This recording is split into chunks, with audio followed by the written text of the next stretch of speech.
Assalamu alaikum. So, what really happened on May 9th in Pakistan? It's a date that literally shook the entire political landscape of South Asia. Imran Khan की अचानक गिरफ्तारी और उसके बाद जो कुछ हुआ, उस पर आज भी शदीद बहस होती है।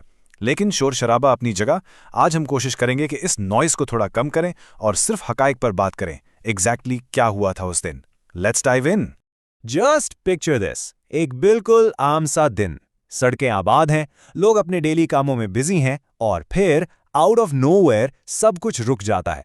आप टीवी ऑन करते हैं और स्क्रीन्स पर आग, धुआं और हल्ला गुल्ला। ऐसी महफूज इमारतें धुएं में घिरी हुई थीं जिनकी सिक्योरिटी की मिसालें दी जाती हैं। It was a day that changed the nation forever. लेकिन इन केओटिक तस्वीरों के पीछे असल हकीकत क्या है? क्योंकि ऑनेस्टली ये सब अचानक नहीं हुआ था। Section 1, background to May 9, the boiling point. महीनों से एक सियासी कश्मकश चल रही थी। पीटीआई और पीडीएम के दरमियान जो एक्सट्रीम फ्रिक्शन थी और ऊपर से क्रश करती हुई महंगाई, मुल्क लिटरली एक आतिशफिशान, एक वोल्केनो बन चुका था जो फटने के लिए बिल्कुल तैयार था।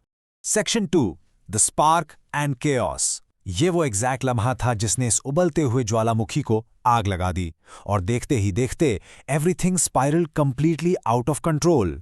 Things escalated incredibly fast. Pre May 9 tensions अपने एब्सोल्यूट पीक पर थीं। फिर आती है 9 मई की दोपहर। साबिका वजीर आजम इमरान खान को इस्लामाबाद हाई कोर्ट के प्रेमिसेस से सडनली गिरफ्तार कर लिया जाता है। रेंजर्स की भारी नफरी वहां आती है और उन्हें ले जाती है। शाम तक ये खबर आग की तरह पूरे मुल्क में फैल जाती है और नेशन वाइड प्रोटेस्ट इरप्ट हो जाते हैं। रात होते होते हालात एक खौफनाक शक्ल इख्तियार कर लेते हैं। रियासती और अस्करी इमारतों पर अटैक शुरू हो जाते हैं, including Jinnah house in Lahore और रावलपिंडी में GHQ। सिर्फ चंद घंटों में एक पॉलिटिकल क्राइसिस सीधा नेशनल सिक्योरिटी इमरजेंसी बन चुका था। Section 3, the narratives, two sides of the story. You see, जब ऐसी आफत आती है तो डस्ट सेटल होने के बाद असल जंग नैरेटिव्स की होती है। अब यहाँ दो बिल्कुल मुख्तलिफ रुख हैं। अगर हम मिलिट्री और गवर्नमेंट स्टैंड्स की बात करें तो उनके मुताबिक एक म्यूटिनी थी। उन्होंने इन हमलों को एंटी स्टेट एक्शंस और अस्करी इदारों के खिलाफ एक सोची समझी टारगेटेड रिबेलियन करार दिया। दूसरी तरफ पीटीआई का काउंटर नैरेटिव बिल्कुल अलग था। उनका दावा था कि उनके पीसफुल प्रोटेस्ट को हाईजैक किया गया। उनकी लीडरशिप का कहना था कि ये तसादुम फॉल्स फ्लैग ऑपरेशंस थे ताकि उनके खिलाफ एक मैसिव क्रैकडाउन को जस्टिफाई किया जा सके। दो बिल्कुल कंट्रास्टिंग हकीकतें जो कंप्लीटली आपस में टकरा रही थीं। ग्राउंड रियलिटी बहुत तेजी से बदल रही थी। हालात पर काबू पाने के लिए स्टेट ने फौरन सख्त कदम उठाए। पूरे मुल्क में इंटरनेट शटडाउन कर दिया गया, सोशल मीडिया और न्यूज़ ब्लैकआउट हो गया। इसके साथ ही पॉलिटिकल वर्कर्स की मास अरेस्ट शुरू हो गई। आर्म्ड फोर्सेस को डिप्लॉय कर दिया गया और मेजर कम्युनिकेशन चैनल्स को ब्लॉक कर दिया गया। डिजिटल हो या फिजिकल, लिटरली पूरा मुल्क लॉकडाउन में चला गया। Section 4, the fallout, politics and economy in crisis. सरकार के पार लगी आग शायद बुझ गई, लेकिन इसके बाद जो फॉलआउट हुआ उसने एक नए और संगीन बहरान को जन्म दिया। और ये इम्पैक्ट्स वाकई बहुत सीवियर थे। सियासी पोलराइजेशन इंतहाई हद तक बढ़ गई। इकोनॉमिक इंस्टेबिलिटी ने मार्केट्स में एक खौफ फैला दिया। रुपए की कदर मजीद गिर गई और बिजनेसेस कंप्लीटली रुक गए।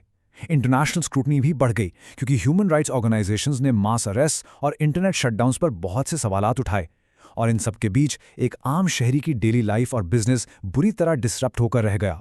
Section 5, the deep impact, democracy and institutions. लेकिन इस कहानी का एक और बहुत गहरा रुख है जो इस मुल्क की फाउंडेशन से जुड़ा है। So what does this all mean for the future of Pakistan's democracy? जब रियासत और अवाम के दरमियान लकीरें इस हद तक धुंधली हो जाएं तो एक डेमोक्रेटिक सिस्टम कैसे हील हो सकता है? May 9 ने अदलिया की आज़ादी, इंस्टीट्यूशंस की ताकत और अवामी हकूक़ के बैलेंस को एक बहुत बड़े टेस्ट में डाल दिया। नतीजा क्या निकला? A fractured relationship between the state and the street. देखिए, भरोसा किसी भी मुल्क की बुनियाद होता है, राइट?